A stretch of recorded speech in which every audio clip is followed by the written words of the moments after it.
दतिया में कांग्रेस को कभी भी बहुत बड़ा झटका लग सकता है। कांग्रेस के नेता अवधेश नायक पार्टी से लगातार नाराज बताए जा रहे हैं।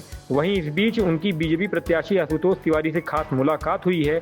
दोनों नेताओं की तस्वीरें सोशल मीडिया पर वायरल हो रही है, जिसके बाद राजनीतिक गलियारों में तरह तरह की चर्चाएं शुरू हो गई हैं। हालांकि इस मुलाकात को लेकर अभी तक किसी भी पक्ष की ओर से कोई आधिकारिक बयान सामने नहीं आया है, लेकिन कहीं न कहीं ये तस्वीर अपने आप में बहुत कुछ बयां कर रही है। भाजपा प्रत्याशी आशुतोष तिवारी दतिया में कांग्रेस नेता अवधेश नायक के घर पहुंचे। बीजेपी प्रत्याशी आशुतोष तिवारी दतिया में कांग्रेस नेता अवधेश नायक के घर पहुंचे। दोनों नेताओं के बीच मुलाकात हुई और इसकी तस्वीरें खुद अवधेश नायक ने अपने फेसबुक अकाउंट पर साझा की। तस्वीरें सामने आते ही यह चर्चा शुरू हो गई कि टिकट नहीं मिलने से नाराज अवधेश नायक कहीं कोई बड़ा राजनीतिक फैसला तो नहीं ले रहे। हालांकि फिलहाल यह केवल राजनीतिक अटकलें हैं और किसी भी दल की ओर से इसकी पुष्टि नहीं की गई है।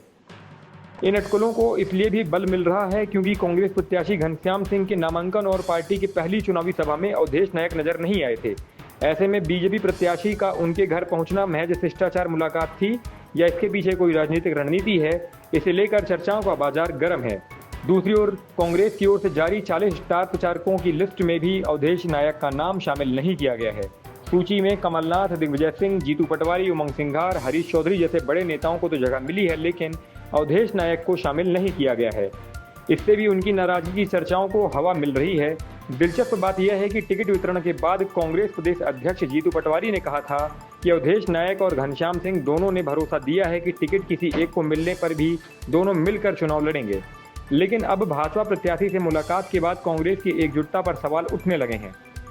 गौरतलब है कि वर्ष 2023 में अवधेश नायक तत्कालीन गृह मंत्री नरोत्तम मिश्रा से नाराज होकर भाजपा छोड़कर कांग्रेस में शामिल हुए थे। अब उनकी भाजपा प्रत्याशी से मुलाकात ने दतिया में राजनीति में नई चर्चाओं को जन्म दे दिया है।